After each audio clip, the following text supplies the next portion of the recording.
દર્શક મિત્રો, પરીક્ષા વિના પાર થઈ જવાય ખરું? આ બહુ મોટો પ્રશ્ન છે.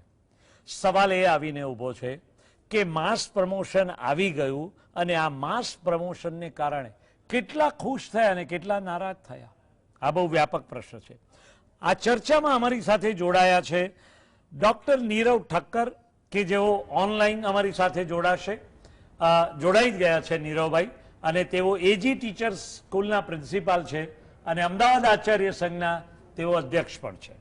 અમારી બાજુમાં બેઠા છે શ્રી ધવલભાઈ પાઠક, કે જેઓ વિજયનગર હાઈસ્કૂલના આચાર્ય પણ છે. સાથે છે બંકિમ શાહ. ડોક્ટર બંકિમ શાહ એ શાળા સંચાલક મંડળ સાથે ખૂબ ઘનિષ્ઠ રીતે સંકળાયેલા છે અને પોતાની અનેક સ્કૂલો પણ છે. સાથે છે doctor star Payal Iyer. Doctor star Payal Iyer એ વાડજની R H. Patel arts and commerce કોલેજના આચાર્ય છે અને ગુજરાત રાજ્ય કોલેજ આચાર્ય મંડળના તેઓ સેક્રેટરી પણ છે. આપ સૌનું આ કાર્યક્રમમાં સ્વાગત કરીએ છીએ. સૌથી મહત્વની વાત એ છે ડોક્ટર સ્ટાર પાયલ અય્યર, કે માસ પ્રમોશન હોવું જોઈએ કે નહીં, અને હોય તો ક્યારે હોઈ શકે આ માસ પ્રમોશન? આ એક બહુ ફિલોસોફિકલ પ્રશ્ન છે, કારણ કે આજની શિક્ષણ નીતિ સાથે આ બહુ અત્યંત મહત્વનો છે. વર્ષોની પરંપરા તમે જુઓ તો કોઈ પણ વર્ષ, ધોરણ પહેલું હોય, બીજું હોય કે 10મું 12મું હોય, પરીક્ષા વિના વિદ્યાર્થી ઉપર જઈ જ ના શકે. આ એક નીતિ આપણે વર્ષોથી અનુભવતા આવ્યા છીએ.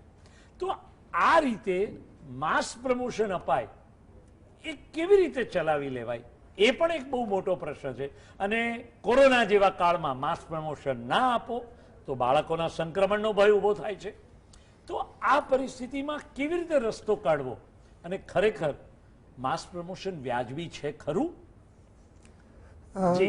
સુભાષભાઈ, હું એવું માનું છું કે પરીક્ષા એ ખરેખર એટલા માટે રાખવામાં આવે છે કે વિદ્યાર્થી ઉપરના ધોરણમાં જવા માટેની યોગ્યતા એણે કેળવી છે કે કેમ.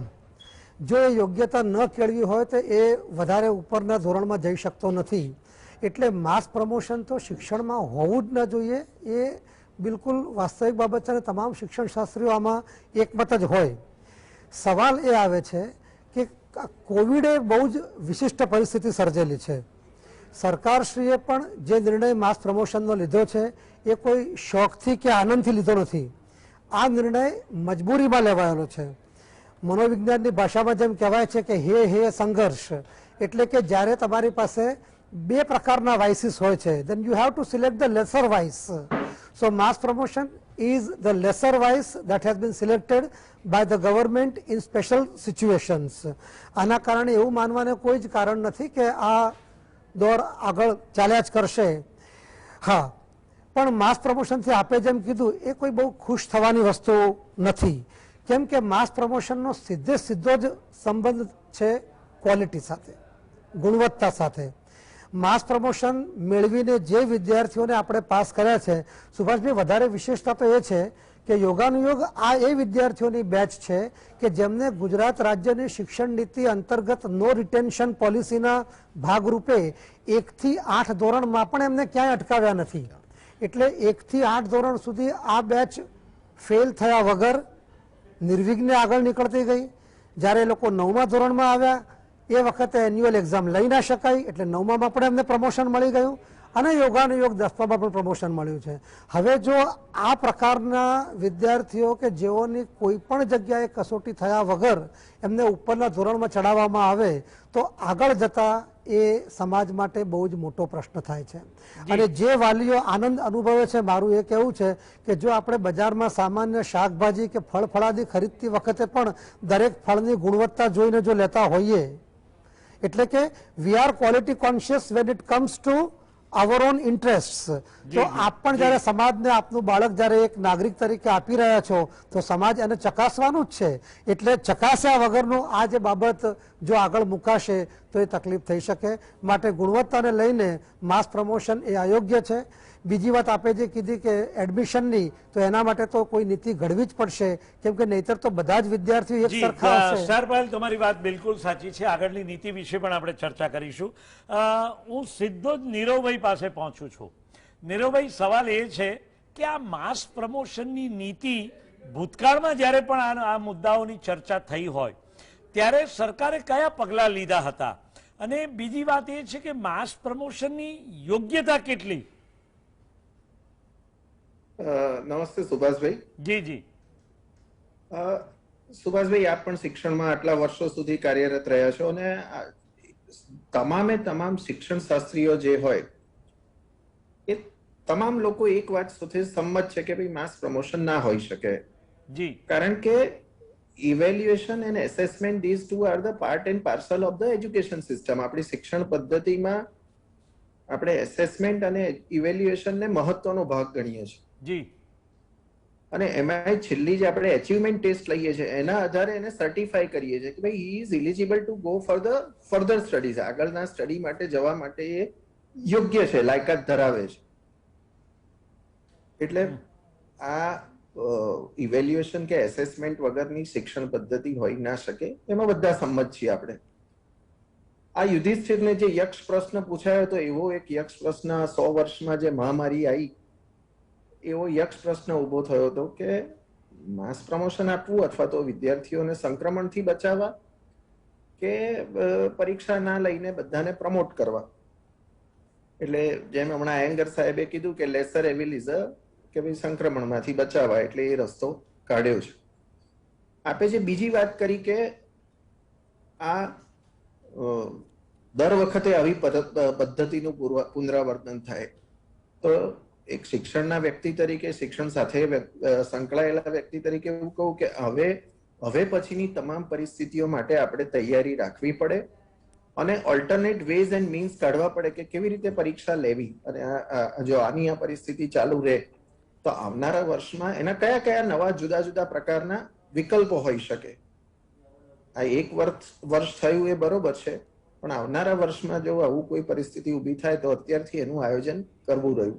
જી જી જી જી, બિલકુલ સાચી વાત છે. ધવલભાઈ, તમે વિજયનગર સ્કૂલના આચાર્ય છો ને, એક આચાર્ય તરીકે જે રીતે બંકિમભાઈએ નીરવભાઈએ જે વાત કરી એ જ રીતે મહત્વનો પ્રશ્ન એ પણ છે ધવલભાઈ કે આ 10માની પરીક્ષા નથી લેવાઈ તો હવે કયા પ્રકારનો ફાલ 11માં આવશે અને આનાથી ખરેખર કોને ફાયદો થયો? ચોક્કસથી આમાં હમણાં જ જેમ અય્યર સાહેબે વાત કરી એમ 1 થી 8 ધોરણ સુધી વિદ્યાર્થીઓ જે છે એ પહોંચી ગયા અને ત્યારબાદ ગત વર્ષે આ જ કોરોનાની સિચ્યુએશનના કારણે ધોરણ 9ની પણ વાર્ષિક પરીક્ષા નથી થઈ શકી. ત્યાં પણ માસ પ્રમોશન અપાયું છે અને એ જ ધોરણ 9ના વિદ્યાર્થીઓ ધોરણ 10માં પણ આ વખતે જે છે એ માસ પ્રમોશનથી ધોરણ 11માં આવી ગયા છે. એનો મતલબ એવો થયો કે એને છેલ્લી ધોરણ 8ની જ પરીક્ષા આપેલી હતી. આ પરિસ્થિતિની અંદર ખાસ મુખ્ય એક જોવા જેવી વાત છે કે જ્યારે ધોરણ 11ની અંદર કોઈ વિદ્યાર્થી એક ઘરની અંદર વાત ચર્ચા થતી હોય છે, ધોરણ 10નું રિઝલ્ટ આવે અને ધોરણ 10નું રિઝલ્ટ લઈને જ્યારે વિદ્યાર્થી બેઠો હોય છે ત્યારે એના મમ્મી પપ્પા અને પરિવારના સભ્યો છે એક ચર્ચા કરતા હોય છે કે સામાન્ય પ્રવાહમાં જવું તો સામાન્ય પ્રવાહમાં પણ કોમર્સમાં જવું કે વિજ્ઞાન પ્રવાહમાં જવું. અચ્છા, વિજ્ઞાન પ્રવાહમાં જવું તો પણ એ ગ્રુપ રાખવું કે બી ગ્રુપ રાખવું. અને આ બધું જ ક્યાંક ને ક્યાંક મહદઅંશે એ વિદ્યાર્થીની જે તે વિષયની પકડ અને એના માર્ક્સ જે શો થતા હોય છે પ્રગતિ પત્રકમાં એના ઉપરથી નિર્ણયો મહદઅંશે લેવાતા હોય છે. આ વર્ષે આ બહુ મોટો યક્ષ પ્રશ્ન છે કે વિદ્યાર્થી પોતે પણ અજાણ છે અને ધોરણ 10નો વિદ્યાર્થી સ્વાભાવિક રીતે એ મેચ્યોરિટીના એ એજમાં નથી કે એ પોતે પોતાની નબળાઈ કે પોતાની જે પણ સ્ટ્રેન્થ છે એને પારખી શકે, જ્યારે સામે પક્ષે વાલી માટે પણ આ જ પ્રશ્ન છે કે એને કયો પ્રવાહમાં એને એડમિશન અપાવવું. આ એક બહુ પારિવારિક ચર્ચાનો અને એક સમજવા જેવો વિષય છે કે જેના ઉપર ફોકસ બહુ ઓછું છે.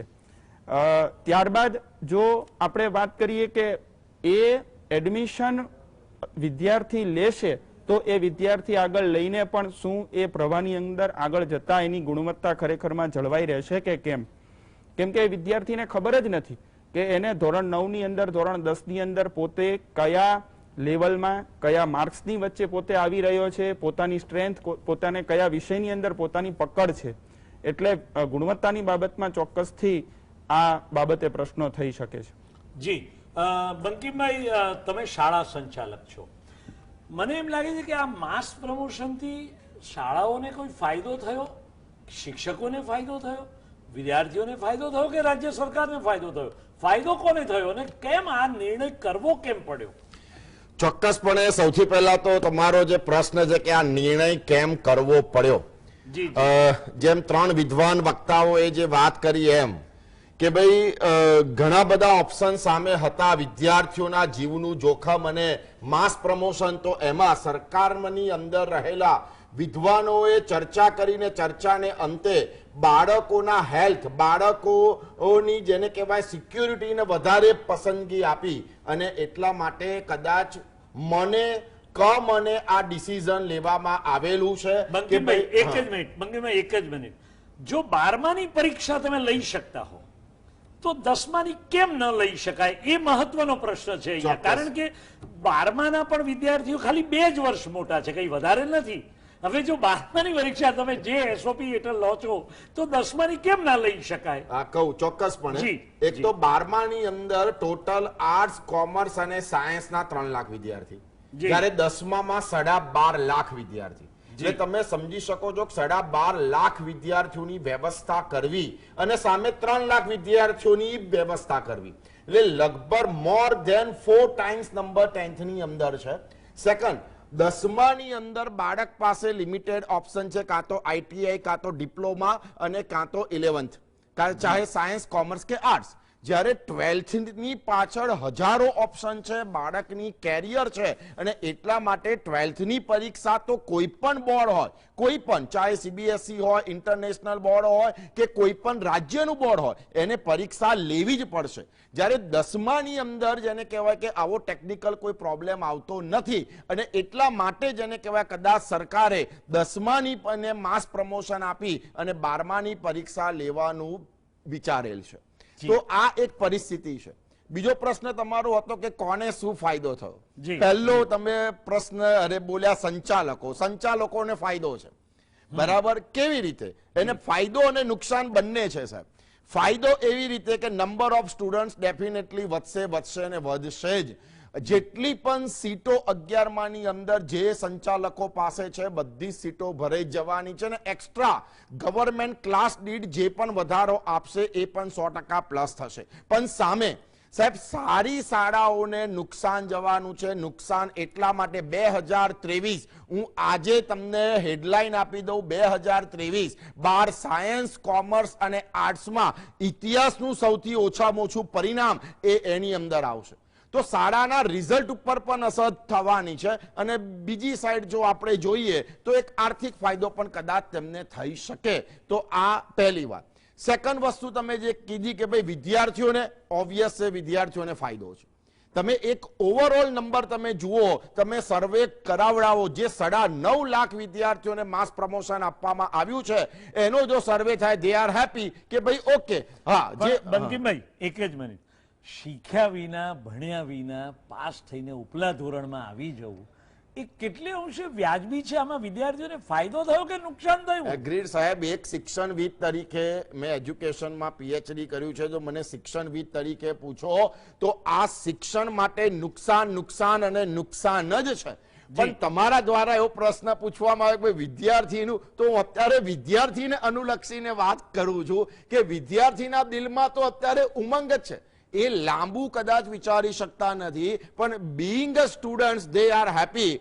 કારણ કે 11માની પ્રક્રિયા મીન્સ કે થોડા સ્ટુડન્ટ્સને વાલીઓ આવ્યા હતા એડમિશન માટે કે સાહેબ અમે તો પાસ થઈ ગયા, સાહેબ અમે તો ચલો સરસ. એટલે એમના ચહેરા પર જે હતું વાલી અને વિદ્યાર્થી, એમને એવું છે કે ભાઈ આ કોરોના કાળમાં પરીક્ષા આપવી ના પડી અને મારું બાળક પાસ થઈ ગયું. તો એમની જે મેન્ટાલિટી જે છે એ મેન્ટાલિટી આ પ્રકારની છે.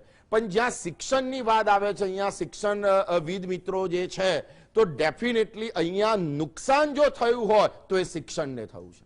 જો નુકસાન થયું હોય તો સાહેબ ડેફિનેટલી અત્યારે આજે શિક્ષણવિદોના ચહેરા પર જે ચિંતા છે એ ચિંતા આ છે કે આટલા વર્ષોમાં ન બનેલી ઘટના જ્યારે અહીંયા કોરોના કાળની અંદર આ ડિસિઝન લેવામાં આવ્યું છે ત્યારે જો સૌથી વધારે જો કોઈને નુકસાન હોય તો તે શિક્ષણને છે, કારણ કે જેમ વાત કરી એમ કે કોઈ પણ જગ્યાના ફિલ્ટર વિના સાહેબ જેને કહેવાય કે છોકરું 10મું પાસ થઈ જાય તો એનું જે શિક્ષણનું સ્તર છે એ શિક્ષણનું સ્તર કેવું હશે એ સાહેબ સૌથી મોટો પ્રશ્ન છે. જી જી નીરવભાઈ, હું તમારી પાસે આવું છું.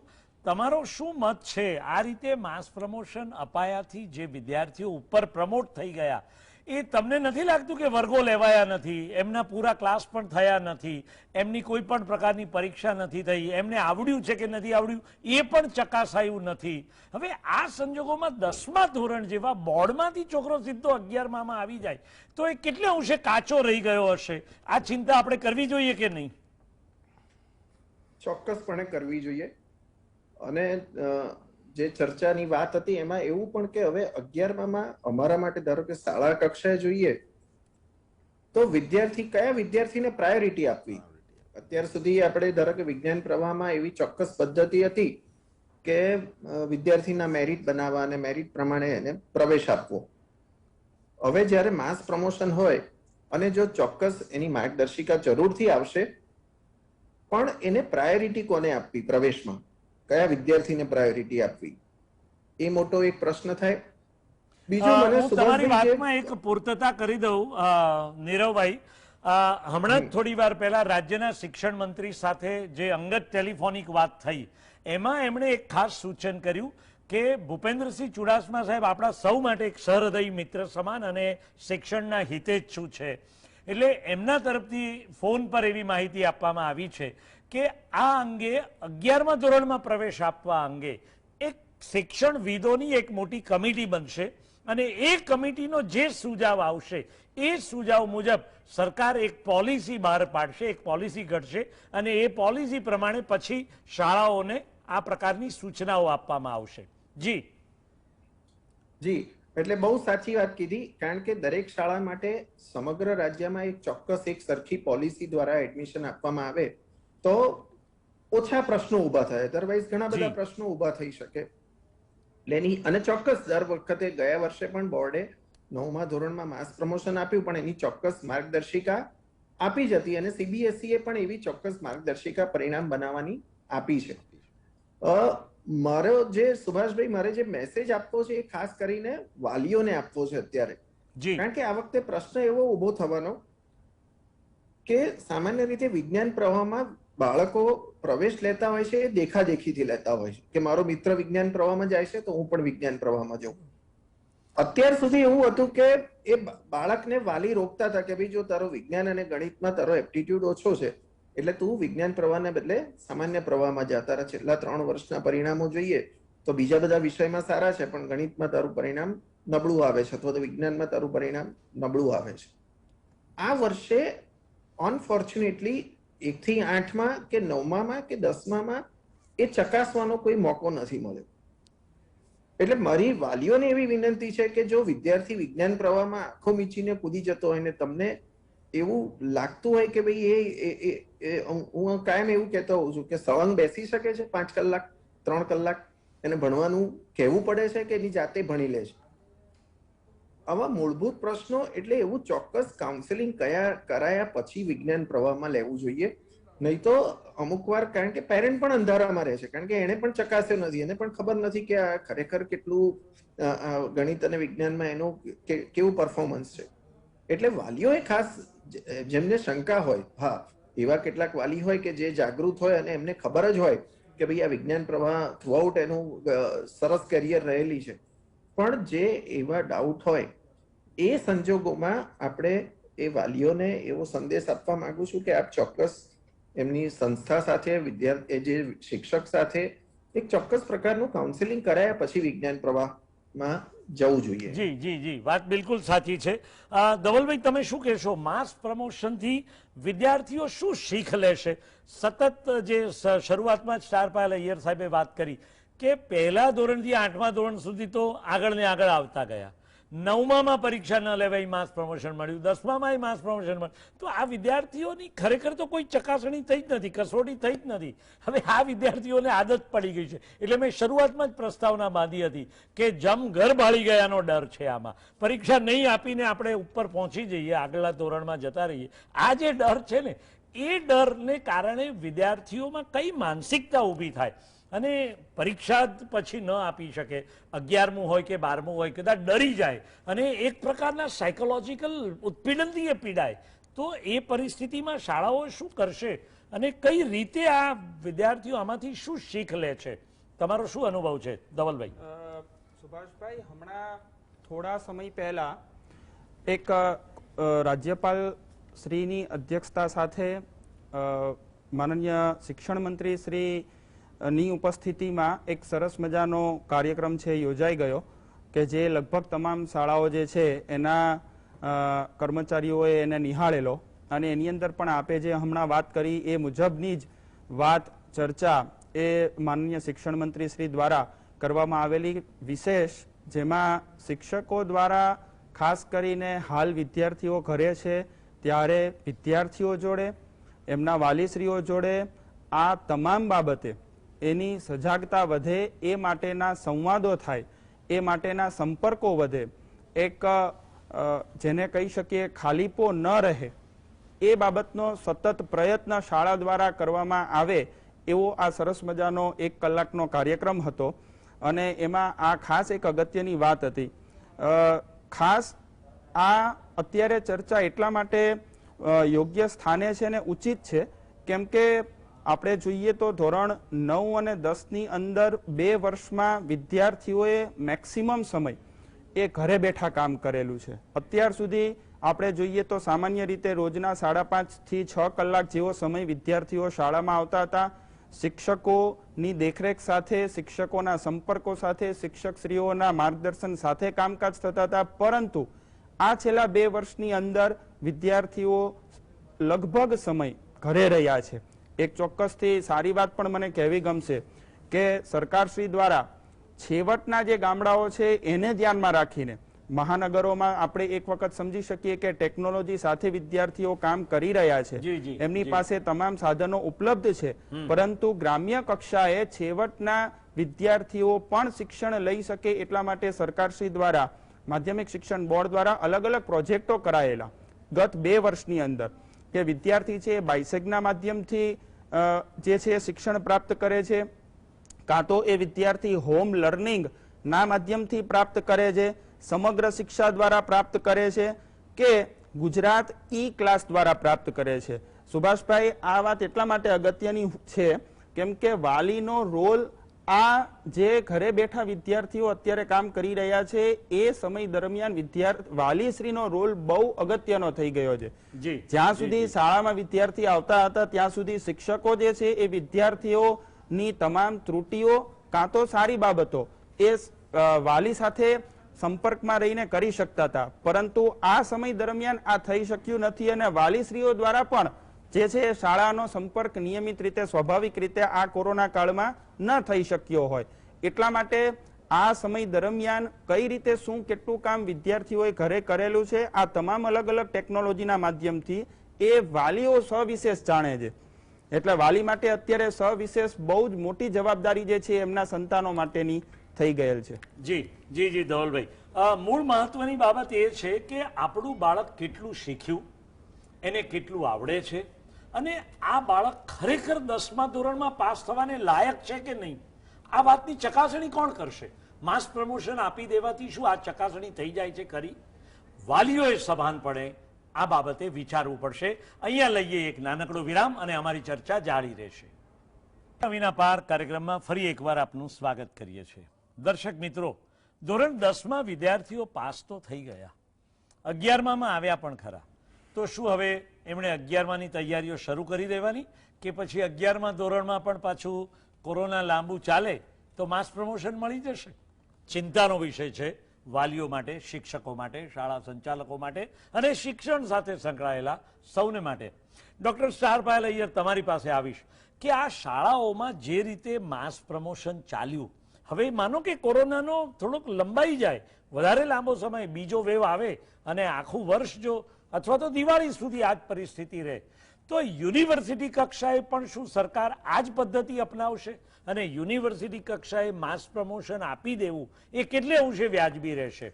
જી ડોક્ટર સ્ટાર પાયલ અહીંયા. સુભાષભાઈ, હું એવું માનું છું કે કોરોના એ અકસ્માત હોઈ શકે, માસ પ્રમોશન અકસ્માત હોઈ શકે, પણ ક્વોલિટી એ ક્યારેય અકસ્માતે સર્જાતી નથી.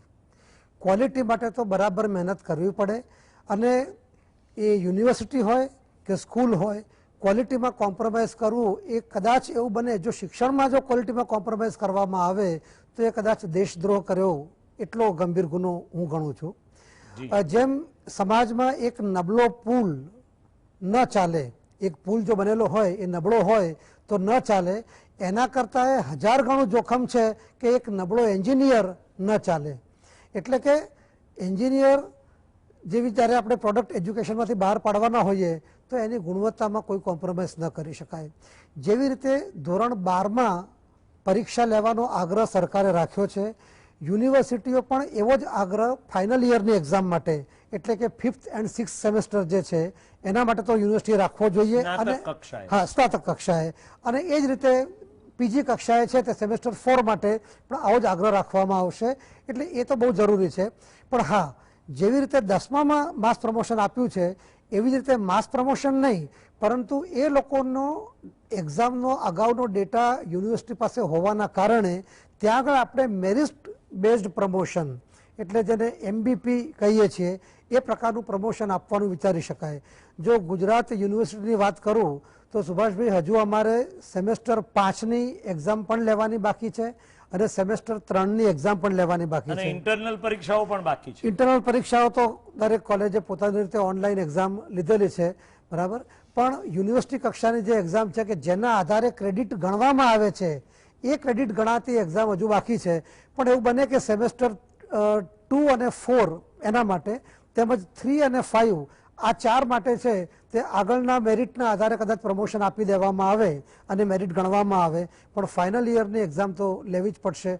કેમ કે ભવિષ્યમાં જોવા જાવ તો આ વિદ્યાર્થીઓ જ્યારે પરદેશ જશે, જેમ આપણે ધોરણ 12માં માસ પ્રમોશન ન આપી શકીએ, કારણ કે આ વિદ્યાર્થીઓ જ્યારે પરદેશ જશે ત્યારે પરદેશમાં યુનિવર્સિટીઓ એની ક્રેડિટ ગણતી હોય છે, તો આ ક્રેડિટ કઈ રીતે ગણવી? એટલે આપણા વિદ્યાર્થીઓને, જે નીરવભાઈએ વાત કરી બહુ સાચી બાબત છે કે અત્યારે ટૂંકા ગાળાનો ફાયદો દેખાય છે અને વિદ્યાર્થીઓ આનંદ અનુભવતા હોય, પણ ટૂંકા ગાળાના ફાયદામાં લાંબા ગાળાનું મોટું જોખમ રહેલું છે.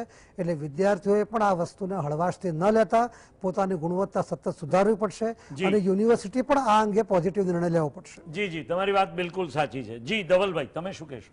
સુભાષભાઈ, આમાં હું એક વાત એવી ઉમેરવા માંગીશ કે હાલ જ જે ધોરણ 9 અને 11ની અંદર માસ પ્રમોશન આવેલું, એ માસ પ્રમોશનની અંદર માધ્યમિક શિક્ષણ બોર્ડે એક બહુ સ્પષ્ટ ગાઈડલાઈન બહાર પાડેલી. ઇવન ધોરણ 9 અને 11 સામાન્ય પ્રવાહ માટે એક સરખી ઇન્ટરનલ માર્ક સાથે માર્ક સિસ્ટમ હતી, અને એવન માધ્યમિક શિક્ષણ બોર્ડે પ્રગતિ પત્રકનો નમૂનો પણ એ પરિપત્રની અંદર પ્રિન્ટ કરીને આપેલો છે કે દરેક શાળાઓ આ નમૂના સાથે જ આગળ વધશે. અને એની અંદર માસ પ્રમોશન જે છે એ માત્ર શબ્દ લખીને વિદ્યાર્થીઓને ધોરણ 9 થી 10માં નથી મોકલી આપવામાં આવેલા.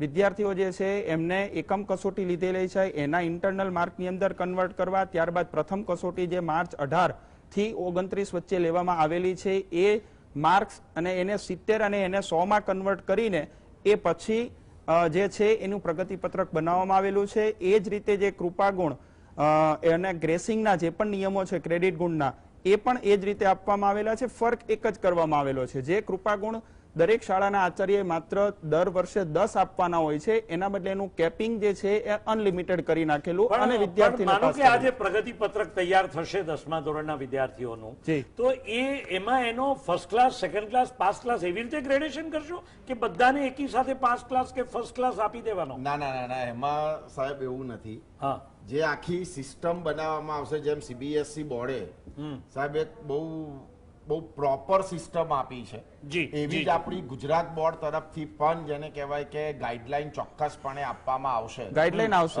જેમ ધવલભાઈએ વાત કરી એમ કે 9મા અને 11માં પણ પ્રોપર ગાઈડલાઈન કે ભાઈ 70 તમારે માર્કશીટમાં કેવી રીતે માર્ક્સ મૂકવાના, એટલે બધાનો ફર્સ્ટ ક્લાસ એવું શક્ય નથી. પાસ ક્લાસની અંદર પણ છે, first class, second class, third class, બધાની અંદર વિદ્યાર્થીઓ આવેલા છે.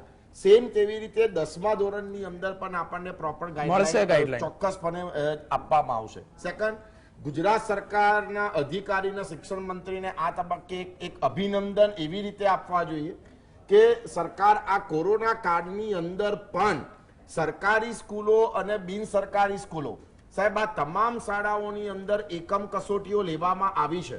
દર મહિનાને અંતે 25 થી 30 તારીખની વચ્ચે આ પ્રકારની કસોટીઓ જેના માર્ક સરકાર પાસે છે, તો એ માર્ક્સને આધારે આ છેલ્લી પ્રથમ પરીક્ષા જે છે એ 8 મહાનગરોની અંદર લેવામાં આવી નથી. બાકી એ પરીક્ષા બાકી બધા શહેરોની અંદર તો ચોક્કસપણે લેવામાં આવી છે. તો એને આધારે કઈક એવી કોમન ફોર્મ્યુલા ઘડવામાં આવશે કે જેથી છોકરાઓને દરેક શાળાઓ જે છે એના કેલિબર મુજબ જ એનું પ્રમાણપત્ર અથવા તો એની માર્કશીટ અથવા તો રિઝલ્ટ એને આપવામાં આવશે. એટલે 90% વાળાને કદાચ 92% મળશે, 93% મળશે, પણ 40% વાળાને 90% મળશે. સાહેબ એવું નહીં થાય, નહીં થાય ને નહીં થાય. 40 વાળાને કદાચ 50% પ્રાપ્ત થાય, પરંતુ 40 વાળો સીધો 80 ઉપર જાય તો એવું કદાચ ચોક્કસપણે નહીં જ બને. આ એક પદ્ધતિ પણ સારી છે. શિક્ષણ મંત્રીશ્રીએ જેમ આપણને કહ્યું છે કે તાજેતરમાં શિક્ષણવિદોની એક સમિતિ બનશે અને આ સમિતિ એક ગાઈડલાઈન નક્કી કરશે ને એ ગાઈડલાઈનના આધાર પર સરકાર સ્વયં ચોક્કસ નિર્ણયો કરીને એક દિશા સૂચન આપશે દરેક શાળાઓને અને એ પ્રમાણે 10માના માસ પ્રમોશન અને 11માની પ્રવેશ નીતિ અંગે પણ ચર્ચા થશે. પણ સૌથી મોટો સવાલ નીરવભાઈ એ આવીને ઉભો રહે છે કે બહુ મોટી સંખ્યામાં 10માના વિદ્યાર્થીઓને 11મામાં માસ પ્રમોશન અપાઈ ગયું. હવે જો આ બધા જ વિદ્યાર્થીઓ શાળાએ જવાનો આગ્રહ રાખે તો શાળાઓમાં શું આપણી પાસે એટલા ક્લાસ છે ખરા? એટલે સુભાષભાઈ, આ પ્રશ્નની ચિંતા લગભગ તમામ શાળા સંચાલકો અને શિક્ષણવિદો કરી રહ્યા છે. જી, લગભગ 3.5 લાખ વિદ્યાર્થીઓ વધારે આવશે. જે નિયમિત વિદ્યાર્થીઓમાં જે આપણે સામાન્ય રીતે જે પરિણામ આવતું હોય, અંદાજે લગભગ 60 થી 62% પરિણામ બોર્ડનું આવતું હોય છે. જી, અને આ વખતે માસ પ્રમોશન થી 3.5 લાખ વિદ્યાર્થીઓ વધારે સમાવેશ કરવો પડશે. એટલે સરકાર 100% એના માટે ચિંતા કરતી હોય, પણ એના માટે કંઈક જુદી જુદી પદ્ધતિઓ વિચારવી પડશે. કારણ કે આ 3.5 લાખ વિદ્યાર્થીઓ આવવાના વધારાના એ માત્ર આ એક વર્ષ પૂરતા આવવાના. પાછું નેક્સ્ટ યર થી તો પરીક્ષા થવાની છે, એટલે ફરી પાછું એ જે પરિણામ છે એ ડાઉન જાય. એટલે એક વર્ષ પૂરતી આ વ્યવસ્થા વિચારવી પડે. એટલે અને એ 3.5 લાખ વિદ્યાર્થીઓ છે એના માટે વિચારવી પડે. કદાચ મને એવું લાગે છે કે એના માટે માઇક્રો મેનેજમેન્ટ એ રીતે કરવું પડે કે દરેક તાલુકાવાર કેટલી સંખ્યા વધી રહી છે. કોઈ એક ચોક્કસ તાલુકામાં 1000 સંખ્યા વધે છે કે 2000 સંખ્યા વધે છે કે એ તાલુકાવાર, કારણ કે કદાચ શહેરી વિસ્તારોમાં તો પરિણામ ઊંચું આવતું હોય છે, ગ્રામ્ય વિસ્તારમાં પરિણામ જ્યાં ઓછું આવતું હોય ત્યાં અચાનક ઇન્ફ્લેશન થશે આ વિદ્યાર્થીઓનું. એટલે એ માઇક્રો મેનેજમેન્ટ કરવું પડશે કે ભાઈ તાલુકાવાર જે વર્ગની મંજૂરી આપવી પડે તો મંજૂરી આપવી પડે. કેટલાક ઇનોવેટિવ રસ્તા પણ વિચારવા પડે કે ઓપન સ્કૂલ છે તો open school, Gujarat state open સ્કૂલનો એક વિભાવના હતી એ ફરીથી એને શરૂ કરી અને વધારાના વિદ્યાર્થીઓને વીકેન્ડમાં કાઉન્સેલિંગ, જ્યારે ઇન પર્સન શરૂ થાય તો જે ઓપન સ્કૂલના વિદ્યાર્થીઓને વીકેન્ડમાં ક્લાસીસમાં બોલાવીને એમને માર્ગદર્શન આપવામાં આવે. તો આવી કોઈક નવીન પદ્ધતિ વિચારવી રહી, કારણ કે આ સંખ્યા માત્ર એક વર્ષ માટે વધેલી છે. જી જી જી, તો આમાં એકાદ પ્રકાશ હું પાડી શકું. હા હા હા, કે 10,000 જેટલી શાળાઓ છે આપણી પાસે, 10,000 જેટલી શાળાઓ છે. જી, સાહેબે વાત કરી એમ કે 3.5 લાખ વિદ્યાર્થીઓ છે, એમાં કદાચ મારા પોઈન્ટ ઓફ વ્યૂ 70 થી 80,000 ડિપ્લોમામાં જશે, આઈટીઆઈમાં જશે. એટલે કદાચ 11મા ધોરણ ઉપર જે ભારણ આવવાનું એ લગભગ 1 થી 1.5 લાખ વિદ્યાર્થીઓનું પ્લસ થવાના. એવા સંજોગોની અંદર તમે 10,000 શાળાની અંદર 15 વિદ્યાર્થીઓ પણ જો પ્લસ કરો તો સીધા 1.5 લાખ પ્લસ થઈ જાય. તો આ જે મુજબ જો કદાચ ગણતરી કરવામાં આવે, જેમ સાહેબે વાત કરી એમ કે ભાઈ તાલુકા વાઇઝ જો એની ગણતરી કરવામાં આવે તો એ પ્રોપર એનું સોલ્યુશન મળી શકશે. તો જેને કહેવાય કે તાલુકા વાઇઝ હશે તો કોઈ તકલીફ નહીં પડે. 60 કે 66 ની જગ્યાએ 72 કે 80 સુધીના વિદ્યાર્થીઓની પરમિશન આપવામાં આવે તો આ વસ્તુનો સરળતાથી રસ્તો નીકળી શકે એમ છે. બીજું, જે શાળાઓને એમ કહી દેવા કે તમને વર્ગ વધારો આપી દેવામાં આવશે, કદાચ ગવર્મેન્ટ સ્કૂલોમાં પ્રોબ્લેમ થઈ શકે, શિક્ષકોને પણ સેલ્ફ ફાઇનાન્સ સ્કૂલો જે છે એને જો વર્ગ વધારો આપી દેવામાં આવે તો કદાચ આ પ્રશ્ન સરળતાથી હલ થઈ શકે એમ છે. જી ધવલભાઈ, તમને શું લાગે છે આ પ્રશ્નનો નિવેડો શું છે? મુખ્ય આપણા શિક્ષણ મંત્રીશ્રીએ જે સુઝાવ આપ્યો છે કે શિક્ષણવિદોની સમિતિ નિમાશે અને એ જે સુઝાવ આપશે એ પ્રમાણે સ્કૂલોને માર્ગદર્શન મળશે, તો એ કમિટીને તમારા તરફથી કયું સૂચન છે? સુભાષભાઈ, કુલ 10,377 શાળાઓની આસપાસ ગુજરાત રાજ્યની અંદર થવા જાય છે અને 8.37 લાખ વિદ્યાર્થીઓ જે છે એ એડમિશન માટે આ વખતે ધોરણ 11 માટેના પ્રયત્નો કરશે અને આપણી પાસે સીટો ધોરણ 11 ની અંદર અંદાજિત 6.5 લાખ જેટલી છે. આમાં વાત એવી છે કે દરેક શાળાઓને 15 વિદ્યાર્થી વાળી ફોર્મ્યુલા એટલા માટે સ્વાભાવિક રીતે નહીં લાગુ પડે કેમ કે આપણી પાસે અંદાજિત 4 પ્રકારની શાળાઓ છે. એવી શાળાઓ કે જેમાં ધોરણ 10 ની અંદર જેટલા વર્ગો હોય એટલા જ વર્ગો ધોરણ 11 ની અંદર હોય. બીજા પ્રકારની શાળાની અંદર ધોરણ 10 ની અંદર જેટલા વર્ગો છે એના કરતા ધોરણ 11 માં ઓછા છે. ત્રીજા નંબરની અંદર ધોરણ 10 ની અંદર જેટલા જ વર્ગો જે છે એ 11 માં છે, જ્યારે ચોથા નંબરની અંદર માત્ર માધ્યમિક શાળાઓ જ ચાલી રહી છે, ધોરણ 11 થી ડિસકન્ટિન્યુ થઈ રહી છે. એટલે જેમ હમણાં નીરવ સરે વાત કરી એમ એવો એક ડેટાબેઝ તૈયાર પહેલા કરવો પડશે અને આ જે તજજ્ઞની ટીમ બેઠી છે એ ચોક્કસથી આ બાબતની ચિંતાઓ કરશે જ કે ખરેખરની અંદર તમામ શાળાઓમાં એકચ્યુઅલ શું પરિસ્થિતિ છે. કેમ કે સુભાષભાઈ, એક વાત એવી પણ સમજવા જેવી છે, માધ્યમિક શિક્ષણ બોર્ડના નિયમ મુજબ લગભગ શાળાઓના ઓરડાનું માપ જે છે એ 20x20 એટલે કે 400 સ્ક્વેર ફીટ જેટલું હોય છે અંદાજે.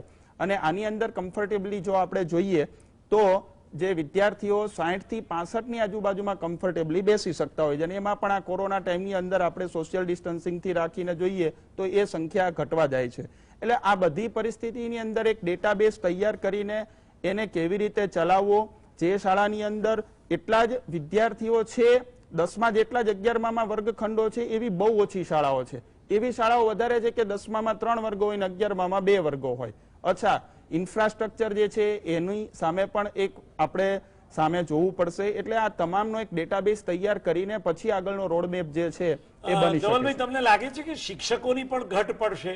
શિક્ષકોની બાબતમાં સુભાષભાઈ એક પ્લસ પોઈન્ટ એવો છે બહુ સરસ મજાનો કે જે ઘણા સમયથી શિક્ષણની ભરતી અત્યાર સુધી સ્લો પ્રોસેસમાં ચાલતી હતી એ ફાઇનલી તારીખ 25 ની આજુબાજુમાં એના ઓર્ડરો, મારી ઇન્ફોર્મેશન ખોટી ન હોય તો તારીખ 25 બધા જ ઓર્ડર અપાઈ રહ્યા છે.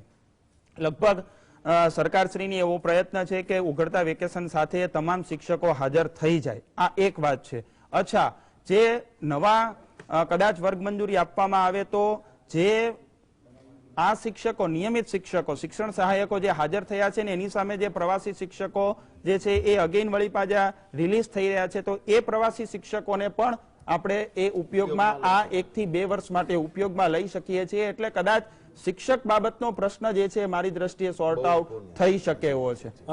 તમને શું લાગે છે Bankimbhai, infrastructure point of view થી સ્કૂલો પહોંચી વળશે ખરી?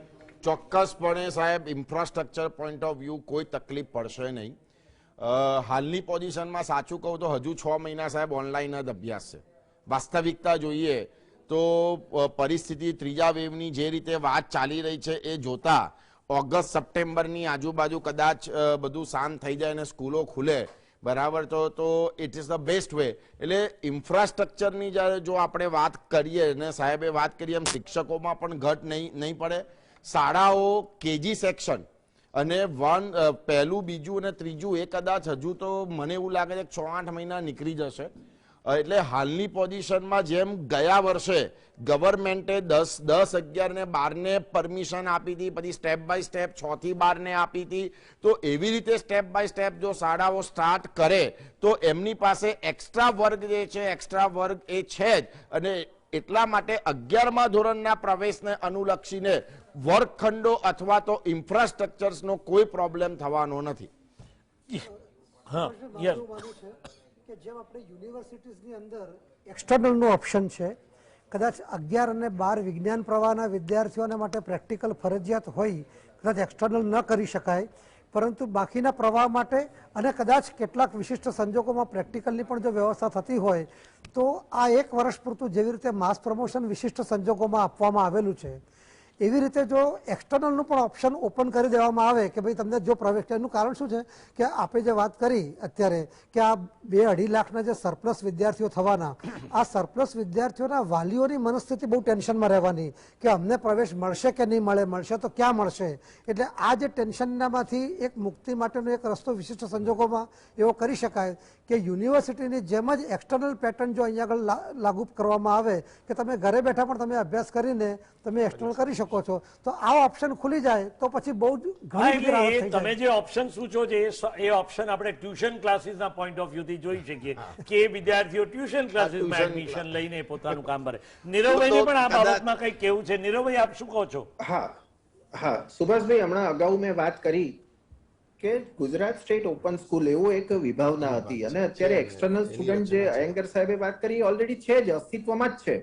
જી જી જી જી. એમાં વધારાનું એક તત્વ એવું ઉમેરવાની વાત કરું છું કે વીકેન્ડ, ધારો કે ઇન પર્સન એજ્યુકેશન ચાલુ થાય તો જી, મને લાગે છે કે નીરવભાઈની વેધરને કારણે એમની કનેક્ટિવિટી તૂટી ગઈ છે. જી, બંકીભાઈ, તમે પાછા આવી ગયા લાગે. નીરવભાઈ, તમે શું કહો છો? વાત પૂરી કરો. હા, એટલે ઓલરેડી જે અયંગર સાહેબે વાત કરી એ એક્સટર્નલ પરીક્ષાની વ્યવસ્થા છે જ આપણે ત્યાં, એક્સટર્નલ વિદ્યાર્થીઓની વ્યવસ્થા છે. આ વર્ષ માટે સ્પેશિયલ વીકેન્ડમાં કાઉન્સેલિંગ, કે ઇન પર્સન એજ્યુકેશન શરૂ થાય તો વીકેન્ડમાં કાઉન્સેલિંગ માટે વિદ્યાર્થીઓને બોલાવીને એમાં પરીક્ષા લઈને એમને પરીક્ષા માટેનું માર્ગદર્શન આપીને વધારાના સામાન્ય પ્રવાહના વિદ્યાર્થીઓને ચોક્કસ પ્રમાણે એકોમોડેટ કરી શકાય. એટલે એક્સટર્નલ વિદ્યાર્થીની ઓલરેડી પ્રોવિઝન છે જ.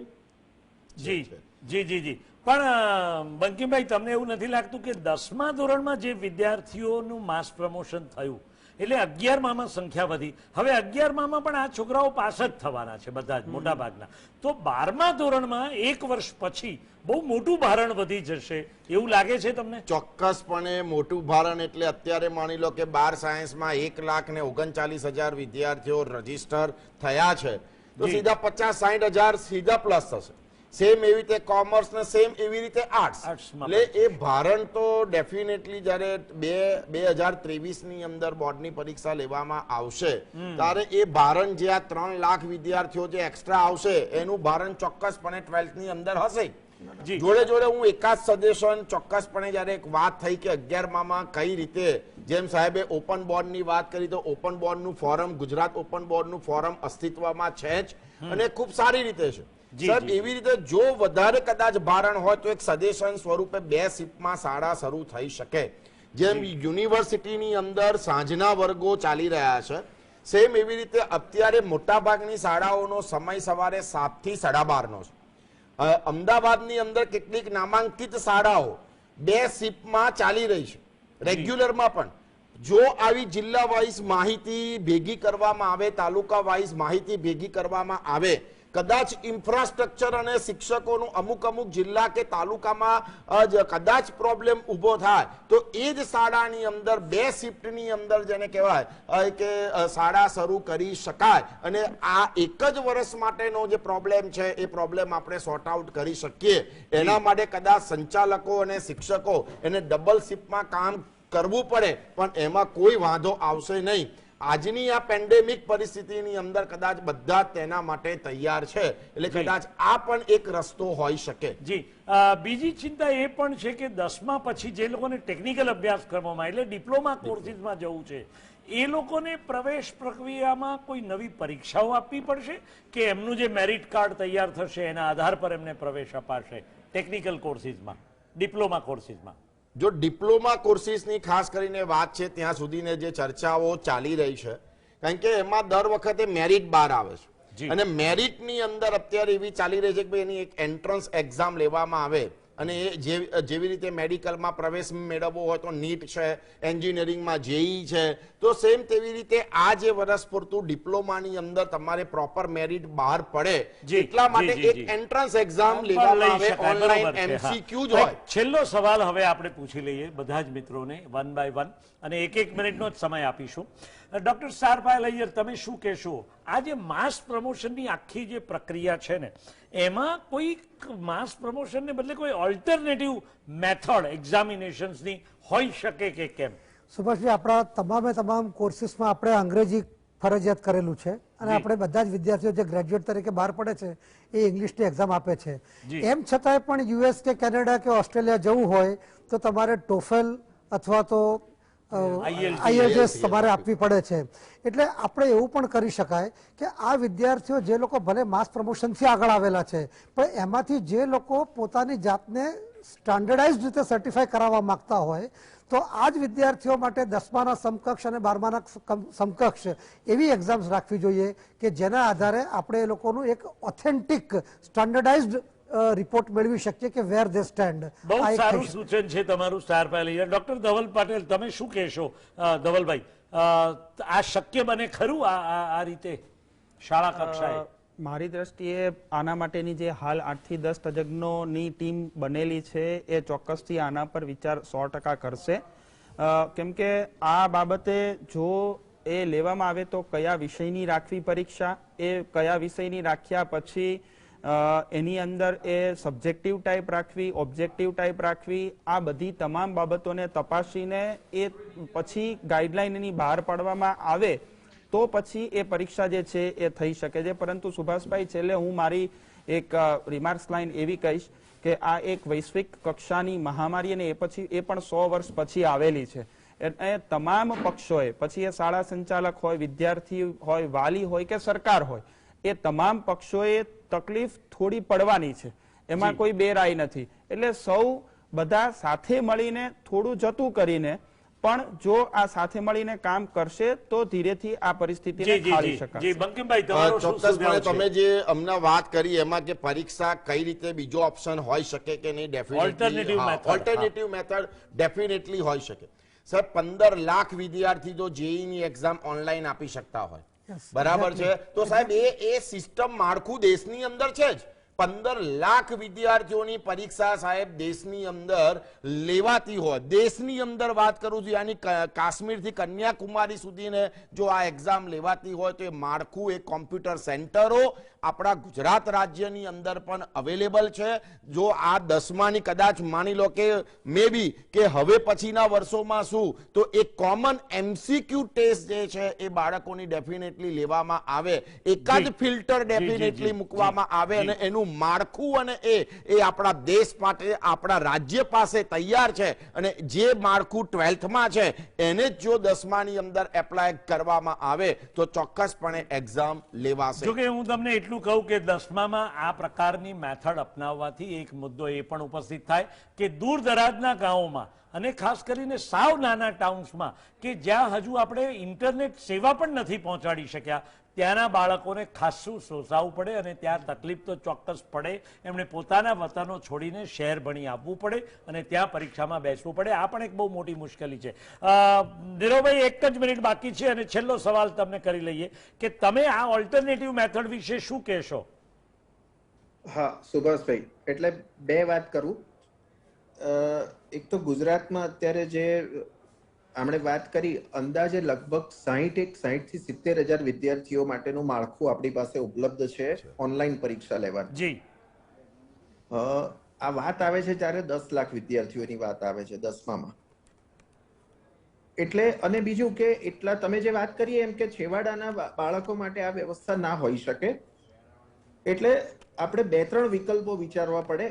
એક તો જે આપણે MCQ પદ્ધતિથી પરીક્ષા ઇન પર્સન ઓછા વિદ્યાર્થીઓ સાથે મલ્ટિપલ પેપર સાથે જુદા જુદા પ્રકારના ABCD ના જુદા પ્રકારના પેપરો હોય, મલ્ટિપલ પેપર્સ હોય, એવી રીતે વિચારી શકાય. બીજું કે એક જ પરીક્ષા લઈને એમાં મલ્ટિપલ એટલે ગણિત, વિજ્ઞાન, અંગ્રેજીનો એક 100 માર્કનું એપ્ટિટ્યુડ ટેસ્ટ બનાવી શકાય. જેમ JEE માં મેથ્સ, ફિઝિક્સ, કેમેસ્ટ્રી અને મેથ્સનું કમ્બાઇન્ડ માળખું હોય છે, કે નીટમાં એવું મેથ્સ, ફિઝિક્સ, કેમેસ્ટ્રી, બાયોલોજીનું હોય છે, એવું 10માના તમામ વિષયોનો એક એપ્ટિટ્યુડ ટેસ્ટ તૈયાર કરી શકાય. બીજું કે હવે આ વર્ષ દરમિયાન આની આ પરિસ્થિતિ ક્યાં સુધી ચાલવાની છે એની સ્પષ્ટતા નથી, તો આપણે પ્રોજેક્ટ બેઝ એક્ઝામ અને continuous comprehensive and continuous examination એનું અત્યારથી પણ પ્લાનિંગ કરી શકાય આવનાર વખતોમાં.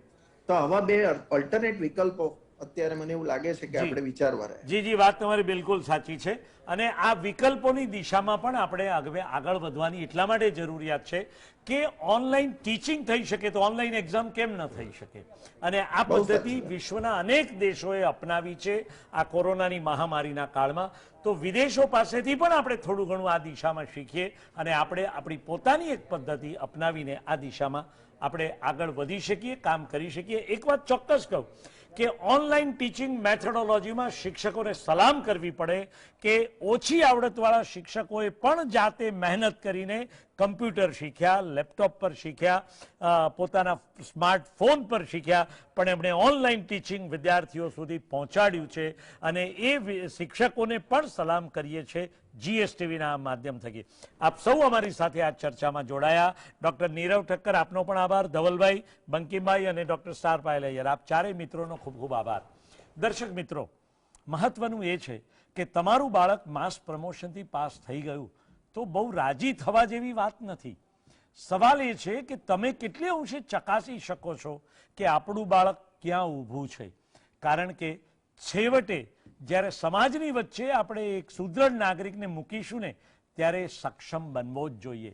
એ સક્ષમ ડોક્ટર હોય, સક્ષમ એન્જિનિયર હોય કે સક્ષમ ટેકનોક્રેટ હોય. તો એ દિશામાં પણ આપણે વિચારવું પડશે. એટલે વાલીઓ માટે આ બહુ મોટી ચિંતાનો વિષય છે કે આપણું બાળક આ શિક્ષણ પદ્ધતિમાં ક્યાં ઊભું છે અને આપણે એને ક્યાં સુધી પહોંચાડી શકીએ એમ છીએ. ચર્ચા આ જ પ્રકારે આપણે સતત જારી રાખીશું. પરીક્ષા વિના પાર કાર્યક્રમમાં આપ સૌ અમારી વચ્ચે જોડાયેલા રહ્યા એ બદલ આપ સૌનો આભાર. જોતા રહો GSTV.